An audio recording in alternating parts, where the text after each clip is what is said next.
Guys, good morning, good morning. Magluluto tayo ng yung ulo ng salmon, sinigang sa kamyas, sa miso, yung kamatis. Ayan guys, ayan yung halo, ayan guys. Yan, igigisa ko ngayon yan guys sa yan, sa ulo ng salmon. Yan guys, yung ulam at ipapadala ko dun sa hospital guys para ang pagkain nila guys.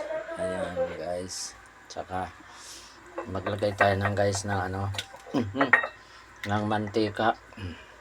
Ayan guys, lagay tayo ng mantika. Ayan mga guys,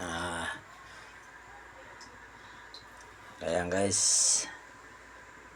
mamaya guys yung parto pagluto na yan guys. Ayan mga guys, ayan, umpisahan ko na guys maggisa. Ayan, lalagyan ko na ng sibuyas at bawang. Ayan guys, ayan, ayan guys. Tapos ito na kayo kamatis. Ayan,